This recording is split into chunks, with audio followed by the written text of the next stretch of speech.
السلام علیکم پیارے دوستو، خواجہ غریب نواز چشتی رحمۃ اللہ تعالیٰ علیہ کی مزار مبارک کو ہندوستان کے بادشاہ اورنگزیب عالمگیر نے توڑنے کا ارادہ کیا۔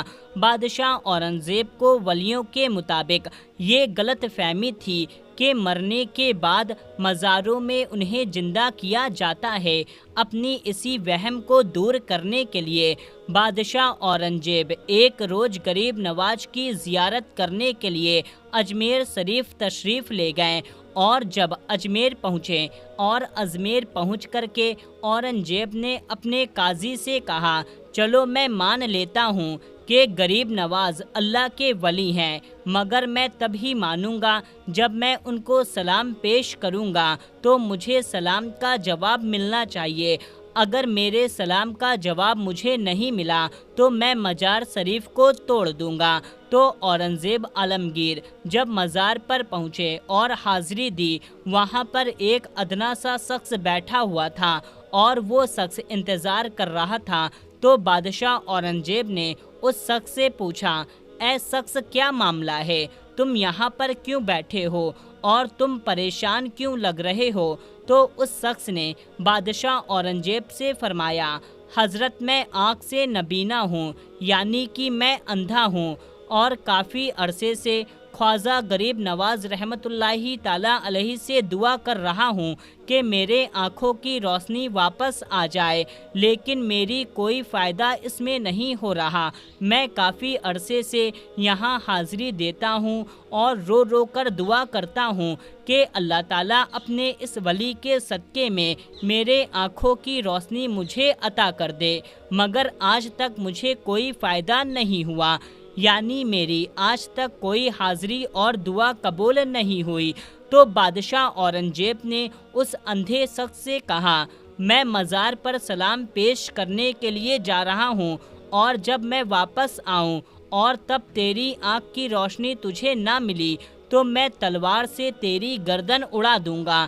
اتنا سننا تھا، وہ اندھا شخص اور زیادہ پریشان ہو گیا اور زیادہ غمگین ہو گیا۔ وہ اندھا شخص یہ سوچنے لگا، اب تک میری آنکھ کی روشنی نہیں تھی، لیکن اب تو میری گردن کی باری آ گئی۔ یعنی وہ اندھا شخص کہنے لگا، اب تک تو میں میرے آنکھوں کے لیے ہی پریشان تھا کہ میرے آنکھوں کی روشنی نہیں ہے، میں اندھا ہوں، لیکن بادشاہ نے اب میری گردن اڑانے کی بات کہی ہے، یعنی اب میرا بچنا بہت مشکل نظر آ رہا ہے۔ پھر اس اندھے شخص نے زور زور سے رو رو کر اور تڑپ تڑپ کر خواجہ غریب نواز سے فریاد کرنے لگا، اور جب بادشاہ اورنگزیب نے خواجہ غریب نواز کو سلام پیش کیا، یعنی جب بادشاہ اورنگزیب مزار کے پاس گیا اور مزار کے پاس جا کر کے اس نے سلام عرض کیا تو مزار میں سے کوئی جواب نہیں ملا۔ جب بادشاہ اورنگزیب نے ایک مرتبہ سلام پیش کیا تو جواب نہیں ملا۔ پھر بادشاہ اورنگزیب نے دوسری مرتبہ سلام پیش کیا، پھر سلام کا جواب نہیں ملا۔ پھر بادشاہ اورنگزیب نے تیسری مرتبہ سلام پیش کیا تو اندر سے سلام کا جواب مل گیا، یعنی سلام پیش کرنے کا مطلب یہ تھا، جب بادشاہ اورنگزیب نے السلام علیکم ورحمۃ اللہ وبرکاتہ کہا تو اس کے بدلے میں مزار شریف کے اندر سے کوئی بھی جواب نہیں ملا۔ پھر دوسری مرتبہ بھی بادشاہ اورنگزیب کو سلام کا جواب نہیں ملا، لیکن جب تیسری مرتبہ بادشاہ اورنگزیب نے السلام علیکم ورحمۃ اللہ وبرکاتہ کہا تو اندر سے آواز آئی، وعلیکم السلام ورحمۃ اللہ وبرکاتہ۔ پھر مزار شریف سے آواز آتی ہے، اے بادشاہ اورنگزیب، دوبارہ ایسی ضد نہ کرنا، کیونکہ تمہاری ضد کی وجہ سے میں اس اندھے آدمی کی روشنی لینے عرش الہی پر گیا تھا، اور اسی وجہ سے تمہارے سلام کے جواب دینے میں دیر ہو گئی۔ سبحان اللہ۔ خواجہ غریب نواز کی کرامت کو دیکھنے کے بعد بادشاہ اورنگزیب رحمۃ اللہ تعالیٰ علیہ خود ایک اللہ کے ولی بن گئے۔ اللہ اکبر۔ تو میرے پیارے دوستو، یہ شان ہوتی ہے اللہ کے ولیوں کی، یعنی کہ یہ واقعہ ہونا تھا کہ بادشاہ اورنگزیب رحمۃ اللہ تعالیٰ علیہ ایک بہت ہی بڑے اللہ کے ولی بن گئے، جنہوں نے ایک کتاب لکھی، فتوائے عالمگیری، جو کہ اسلام کے مطابق جو فتوے دیتی ہیں، جو اسلام کے قانون کو مانتی ہیں، جو اسلام کے قانون کو دیکھ کر بنایا گیا ہے۔ بڑے بڑے مسائل اسی کتاب سے حل ہوتے ہیں۔ حضرت خواجہ معین الدین چشتی رحمۃ اللہ تعالیٰ علیہ القاب خواجہ غریب نواز عطائے رسول صلی اللہ تعالیٰ علیہ وسلم کہا جاتا ہے۔ آپ کی ولادت سنجر، جو ملک ایران کے اصفہان شہر خراسان کے قریب میں ہے، 530 ہجری 1141 میں ہوئی۔ آپ کے والد کا نام خواجہ سید غیاث الدین بن احمد حسن رحمۃ اللہ تعالیٰ علیہ ہے، جو حسینی سید ہیں، اور والدہ کا نام بی بی ام الورا بی بی ماہ نور بنت حضرت سید داؤد رحمۃ اللہ تعالیٰ علیہ ہے، جو حسنی سید ہیں۔ 8 برس کی عمر میں آپ کے والد کا انتقال ہو گیا، اور 15 برس کی عمر میں آپ کی والدہ کا انتقال ہو گیا۔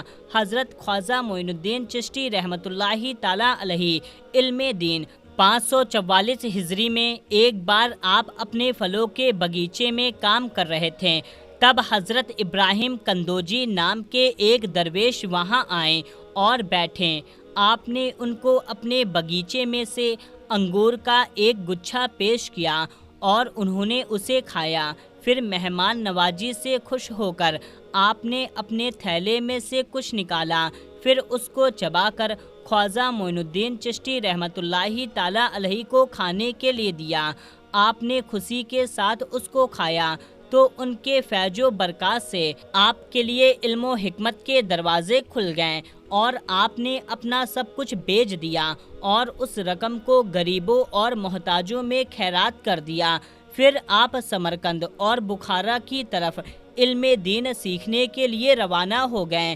544 سے 550 ہجری تک آپ وہاں حضرت مولانا حسام الدین اور حضرت مولانا صرف الدین کے پاس علم دین سیکھتے رہیں۔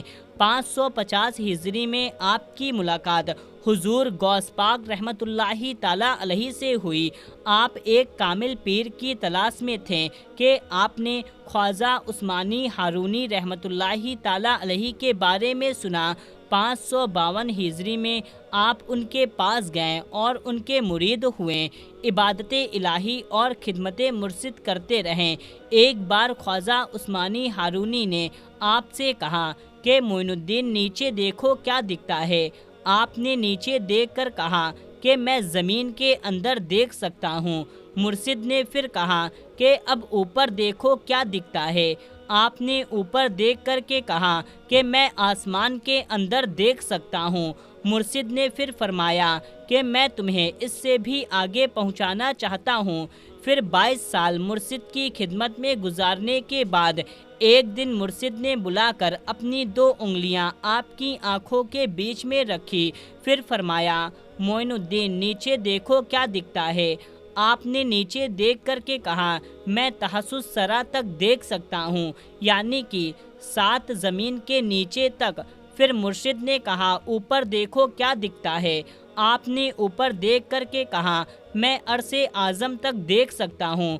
خواجہ عثمانی ہارونی نے خوش ہو کر کے آپ کو ولادت عطا فرمائی۔ پیارے دوستو، ہم سے جہاں تک بن سکا ہم سے سرکار خواجہ غریب نواز کی زندگی پر روشنی ڈالنے کی کوشش کی ہے اور آپ تک اس کو پہنچانے کی کوشش کی ہے۔